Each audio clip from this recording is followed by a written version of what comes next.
Joining us today for Steel Club's daily market briefing is Ramy Saleh. He's the Chief Business Development Officer of Marakby Steel in Egypt.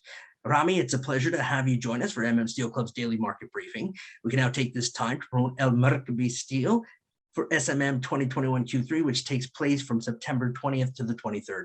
Let's discuss the steel industry in Egypt and the current demand to recover from the COVID-19 pandemic. Can you describe the current market situation in your region? Thank you, Neil, very much for contacting us and for giving us the chance to participate again with Steel Club.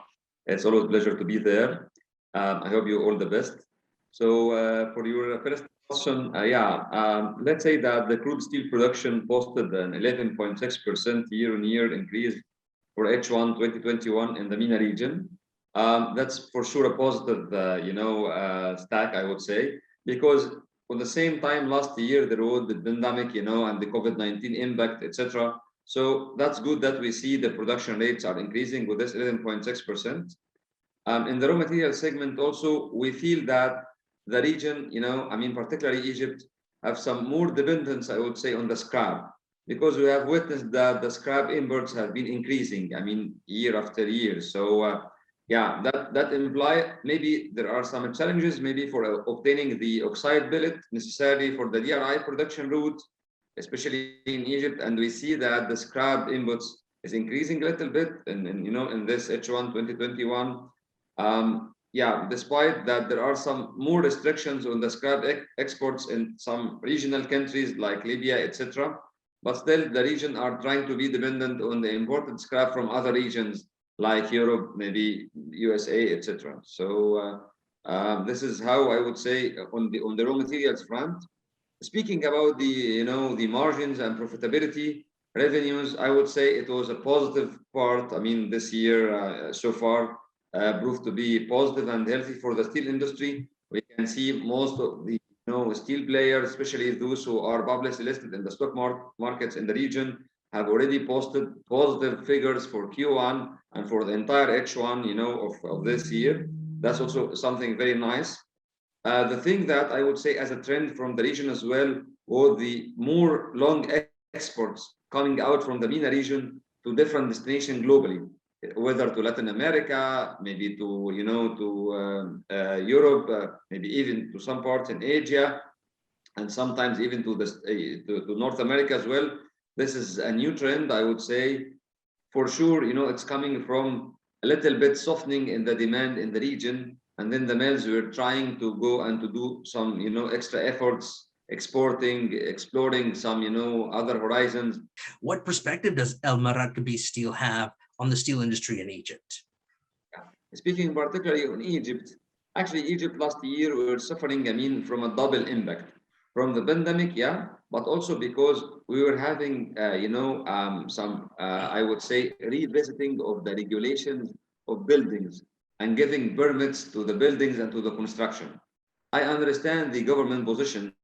They have seen that a lot of, unorganized areas and problem with the infrastructure, etc. So the government tried their best to have a more organized, I would say, environment for obtaining right building permits, engaging more and more the engineering faculties and the consultants and all to have, a decent urbanization like it's taking place in the developed countries. But from the other side, for us as producers for the building materials, we were having problem for sure, because such, banning in the construction and the long-awaited, permissions took some time, especially with the pandemic. This for sure affected the demand. So we were suffering from this one and the pandemic itself. So I would say the consumption last year dropped to 6.9 million ton, coming from 7.4 million ton for the rebars.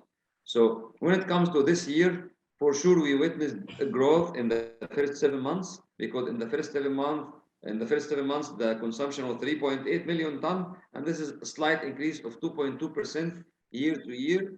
But still we are more hopeful and more optimistic for the rest of the year, because typically in the past couple of years, last year for sure because of the pandemic that affected the first half, second half was better, but even in the year before also in 2019, the second half was even better. So we hope that for the third year in a row, we see a better consumption in the second half of 2021.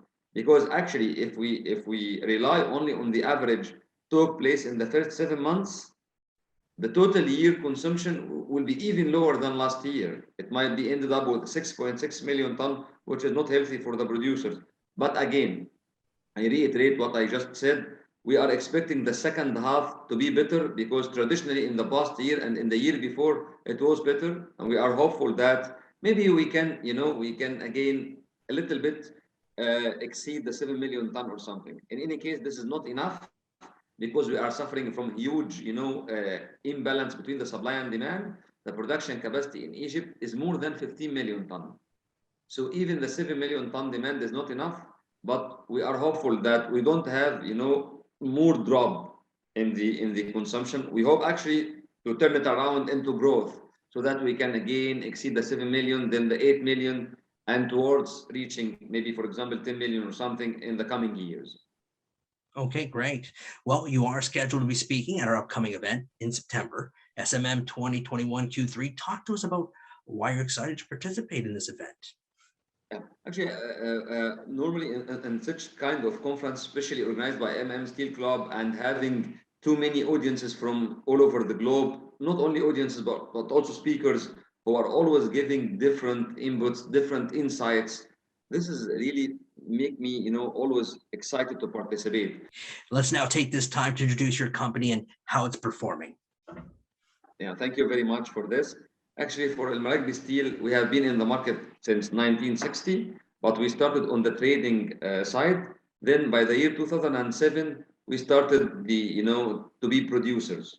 First of all, we started as a rolling mill, but then after that, in 2016, we became an integrated steel producer by having, our melt shop, billet caster, continuous casting machine that has been commissioned by SMS. And then later on also in the previous year, we added more rolling capacity, and also we diversified our products from the rebars to wire rod. So currently we are a long producer. We are having up to 700,000 tons of finished steel production capacity. We are having like 5% market share in Egypt. We are trying in the coming year to double this market share, reaching soon, a scale of 10% or something from the market share. We are doing rebars from 10 millimeter diameter to 40 millimeter diameter. We are doing wire rod from 5.5 millimeter to 12 millimeter. The rebars, we are already having very good existence in the market. We supplied a lot to, the prestigious projects, iconic projects in Egypt, like, the tower and the new capital and too many projects in the coastal area. In Egypt, we are having actually too many, projects thanks to the government efforts.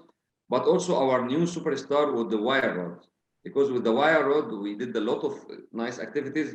Not only selling, I mean, the wire rod is good that you are diversifying from the classical construction end use of rebars into other drawing and engineering end uses of the wire rod. Because the wire rod, you go for the steel wool, you go for the nails, bolts, nuts, some parts in the electrodes, some parts in in the welding electrodes, and also even in the tires of the cars, etc. So huge of plenty of end users.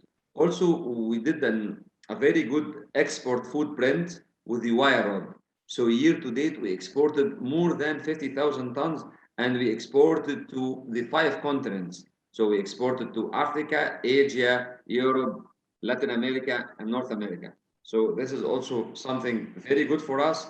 Again, as I said in the first, or maybe in the second question, we are trying to go out of the crowd because in most of the region and most of the world, there is an overcapacity and the rebar capacity is really too many.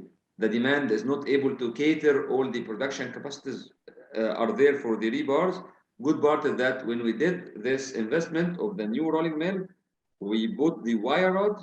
This is a kind of diversification. We are lucky that there is a big difference in the price now between the rebar and the wire rod.